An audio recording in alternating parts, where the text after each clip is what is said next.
everyone, welcome to Barge Pamper Kitchen and this Cook Together. So this is still part of my series for traveling that I'm doing with some kids. So we're going to do some enchiladas. Now, you can tell me, what type of enchiladas do you usually have? Do you have chicken? Do you have beef? Do you have cheese? It is a Mexican food, but it depends on how it's prepared, just like a lot of other foods. So if you have all the cheese in it and all that, that is not authentic Mexican. That's more Tex-Mex. Holly's watching. Pardon? Holly is watching. Oh, hi, Holly. Thanks for joining. You can be sure to tell everybody that's watching, be sure to say where you're viewing from and say hi. And you can even share out the video if you would like. So like I said, this is for my kids' cooking class that we're doing. And I have some chicken here that I just cooked up really quick, and I was going to shred it. And we're going to take some shortcuts for these chicken enchiladas. I also have some chicken left over from rotisserie last night. That wasn't much, so I had to make some more. And these will go in. And when you're making chicken enchiladas, do you know what type of sauce you use? You can answer in the comments. There are typically two types of sauces. There's red sauce or green sauce. So which one do you think goes with chicken? If you're not looking right there, my cameraman is not showing you the answer. You can give your answer in the comments. And it is green sauce. So the way you get green sauce is not from tomatoes. It's from tomatillos, which are sort of like tomatoes, but they're green and they have a green outer covering on them. So sort of like how garlic has the little covering on it. So do tomatillos, but it's green. So you can make your own sauce, but like I said, we're just going to do some shortcuts today. You can buy sauce in a jar. You want to make sure, check your ingredients to make sure you're getting what you want in it. You don't need like added sugar and all of that. So you're looking basically for tomatillos, for some kind of pepper and garlic, and maybe a little bit of onion. So this has tomatillos as your number one ingredient. So whatever comes first on the list is what is in it the highest percentage, the most. Jalapeno peppers, check. Onions, salt, coriander, another type of pepper are bell peppers, and then garlic. So this is exactly what we want, and it's actually by a Mexican company, so I guess that is pretty authentic, right? So we're just going to pour this in. You want to mix your sauce in with your meat, and then also put it in your pan that you're going to use. All right, so here I'm going to have some extra meat left over. I just realized I didn't get, can you reach up there and give me the white scraper? My cameraman is multitasking here. All right, thank you. And then on top of these, we are going to add some queso fresco, which we talked about the other week. So, which is a Mexican style, and it's a white, fresh cheese, fresco fresh queso cheese. So it is on top. It's not throughout everything. If you're doing a traditional, if you want to, for your preference, you can do cheese throughout it. You can do cheddar, and then put queso fresco on top.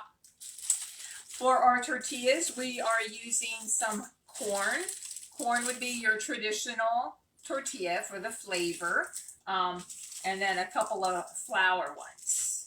So we have mostly corn and some flour. Kendra and Carolyn are watching. Hey, Kendra, and who's the other one? Who's Carol? Carolyn? Javik? Oh, hey, Carolyn, how are you? How are the boys? All right. So like I said, be sure to say hi, tell where you're joining from, and you can share out the video if you would like. So Kendra probably makes her own green sauce. She can answer that in the comments, because I know she cooks quite a bit of Mexican food. She probably wouldn't use jarred stuff, right? All right, so we're going to add some of this in with the meat and fill our tortillas, and then have some out. So let me actually put a little bit in our pan now, so that we already have it in there. Look at all of that goodness in there. Yum. Is there anyone who's never tried green sauce? Some people only know about red sauce. I shouldn't have grabbed these out because now they cracked. All right. So you don't have to put it inside the, with the meat itself. Depends how wet you want it. Now, here in America, we're used to the enchiladas being wrapped pretty tight. That's an American way, Tex-Mex way. So normally they'd be more loose. A little bit. We're not going to fill it with cheese. We're just going to have the cheese on top. Now, doing them loose, I'm hoping they all fit into our pan here. So I was thinking about how they are tight and that 8 would fit, but having them looser, it may not. So what are you guys doing? Anything special for the first day of fall? Did anybody get out like their fall boots? Well, first, what is your temperature like? So today it got pretty warm. It started out cold, but now it's like high 70s. So, but there is a breeze outside. Tell us what your weather is like where you're at. Carolyn asked if the tortillas get soggy because of the sauce on the bottom. They do, and that's fine for enchiladas. That's like more authentic, I guess you would say. Normally, like, so for red enchiladas and stuff, a lot of the times you dip the tortilla into your sauce before you add your filling and roll it up. So it normally is very wet.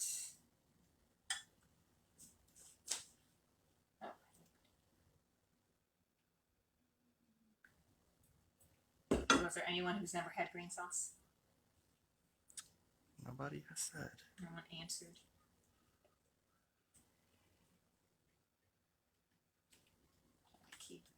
So those two cracked. Trying to keep the flour ones for the other end of the pan.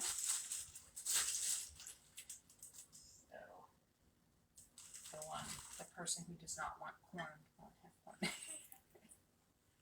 by accident. Because as some of you know, especially some of the kids that's taking the cooking class, they made homemade tortillas last week, and one liked corn and one didn't. So flour is always an option.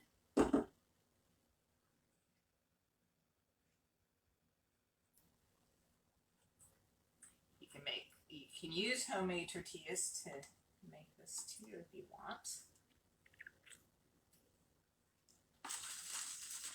Just do 2 more. All right. So I am adjusting to cooking for less people. My one son away at school. Anybody else making adjustments for the way you're cooking? Because maybe kids are home more right now.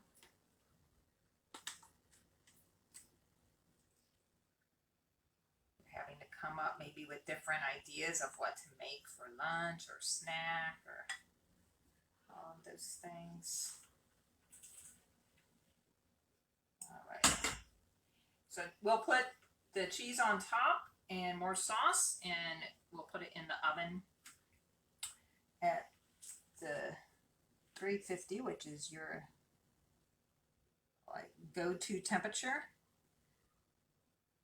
Like I said, I'm not really following a recipe for this. It's just the regular ingredients.